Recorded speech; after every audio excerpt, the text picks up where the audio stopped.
ayan, nagadgad na nga muna ako ng sweet potato. So, ayan, gamit ko yan. Nabili ko lang yan sa Shopee. Yan pang gadgad, grater. So, ayan, pinong-pino na siya, diba? Sweet potato, and then yan, celery naman siya. Nabili ko sa palengke, malamam. Sinama ko yung mga dahon. Aside from that, ayan, nagsama ko ng lettuce para maimba naman ang aking kalabasang okoy. Diba? Marami siyang green. Then, syempre, hindi mawawala ang carrots, ang pampalinaw ng mata. Syempre, ang carrots ay manipis na manipis yan pagkagadgad niyan, o diba? Bongga. O yan, may celery tayo and may lettuce. O ayan, may kasama na din cucumber, carrots, and sweet potato. Nagadgad ko na yung cucumber. Ayan, pinagsama-sama ko muna sila. Syempre, kailangan halu-haluin mo muna yan bago ka gumawa ng butter. So, ayan, diba? Looks good. O, diba? Nilagyan ko ng harina. Syempre, lalagyan mo rin syempre ng salt, itlog, ano pa ba? Siyempre, 2 itlog. 3 itlog pala nilagay ko dyan. Nahuli lang yung isa. So, ayan, depende sa inyo kung gaano kadami lalagyan nyo yan. Nilagyan ko siyang salt, nilagyan ko cayenne pepper or spicy. Pampaanghang yon, tsaka garlic powder. Siyempre, pag samasamahin nyo yan, kailangan mo ng whisk. Ayan, i-whisk mo siya. Kung wala kayong ganyan, pwede nyo rin naman gamitin ang tinidor. O, dinagdagan ko siya isang itlog. Gaya nga nasabi ko sa inyo, diba? Para mas masarap. O, diba? Ayan, kailangan haluin nyo ng mabuti hanggang sa maghiwa-hiwalay na siya. Siyempre, nilagyan ko yung konti ng tubig. Kasi masyado malapot. So, ayan, wag lang kayo magsawang maghalo ng maghalo. Kasi nasa paghalo talaga yan, guys. So, matyaga lang kayo maghalo, guys, para mas maging malabnaw. Tapos, lalagyan mo lang ng tubig kung gusto mo pang lagyan ng tubig para mas malambot. Kaganyan na yung texture niya. Pwede nyo na yan ilagay doon sa sa may kalabasang okoy na nakalagay sa plato. So, maglagay muna kayo sa plato ng hinalo-halo nyo. Tapos, ibuhos nyo yung butter o yung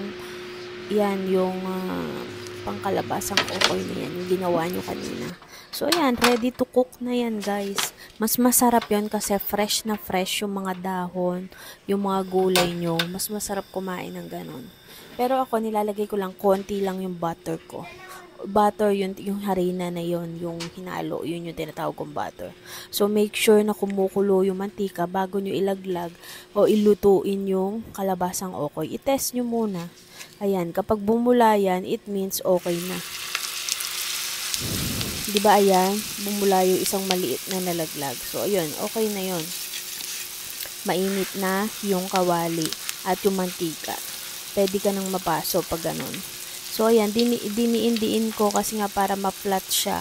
Hindi kapag kasi the more na makapal, hindi maluluto yung loob. So, the more na manipis, mas maluluto siya. So, ayan, nakikita niya naman, diba? Kulong-kulo yung mantika. At saka ang kagandahan yan, healthy yung ulam nyo. May iba't ibang klaseng gulay. Siyempre, may mantika, but hindi naman lahat ng gulay. Hindi naman lahat ng healthy, walang cholesterol. Siyempre, ayan, katulad yung may mantika. Siyempre, meron, pero less oil lang naman yan. Papatiktikin mo din siya siyempre sa strainer, ganun. And sinasawsaw ko yan sa vinegar, kaya balance lang din. So, ayun guys, mahilig talaga ako sa kalabasang okoy. So, mini-make sure ko na luto siya, guys. Kaya tinutusok-tusok ko para pumunta pa rin sa ilalim. So, yun nga, itatry ko siya i-flip or ilutuin niya na ikabila. Ayan. Walang nangyari kasi actually natatakot ako sa mantikang tumalsik. Kaya ganyan. Ayan. Bumalik na naman siya. Siyempre, kailangan natin katulong na isa pang shense. So, kukuha ko muna ako ng shense para ma-flip ko. Ayan na nga, malapit na yan masunog sa ko. So, ayan, nakakuha na nga ako. Hindi ako pa lang siya ma-flip. Pero, syempre guys, mag-ingat kayo kasi mantika yan kumukulo. Diba? Mainam na yung maingat kaysa mabagal. Ay, ano daw? Lutong na ata ako, hindi inaantok kasi ako. Siyensya na guys, kasi gutom na rin ako at gusto ko nang kumain ng kalabasang okoy. Ay, lagi naman akong gutom. Ano bang pinagkaiba dun? Okay guys, comment down below. Anong gusto nyong pagkain? Pinirito. Toge or kalabasang okoy? Ako pareho. Pipiliin mo ba yung isa lang? Eh, di dalawa na. Kung meron naman pareho, eh, di ba? Ikaw talaga. Dalawa na, piliin mo para matikman mo pareho. Wag lang sa ano. Ayoko lang yung yung sobra-sobra. Basta matikman lang. Okay, nakagat-kagat lang. O, di ba? Yan, nakikita nyo, kumukulo na. Sobra na yan. So, make sure na golden brown lang, hindi dark brown. Golden, not dark brown. Okay? So, make sure meron kayong ganyan, no, tong. Yung tong nakaka-help din niya para makita mo yung color. And then, mas madali mo makuha yung kalabasang okay. Whew! So yummy!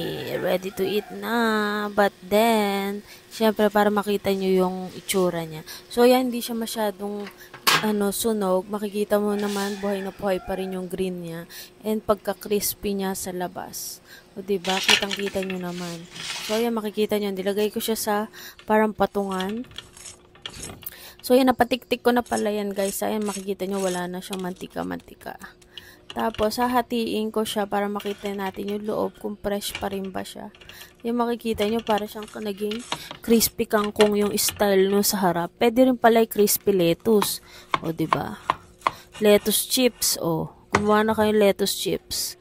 O, diba? Mura-mura pa naman ang lettuce. O, ha?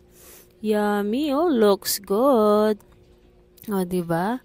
Ang sarap isaw-saw sa suka na manghang-anghang. Guys, nag-crave ba kayo? Ang sarap nitong kainin. Tapos may rice, fried rice, o kaya white rice na rin. So, ayan, kumakain na pala ako dyan, guys. Tinitikman ko habang nanonood kayo. Ayan, may kagat na ako.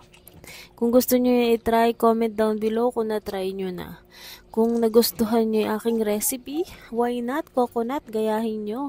Mag-invento rin kayo ng sarili nyong kalabasang okoy. O, diba, bongga? At least, ayan, healthy. Hindi nakaka-bored. At saka, ayan, pwede yung kainin ng mga kids, mga bata, teens. At least, by good.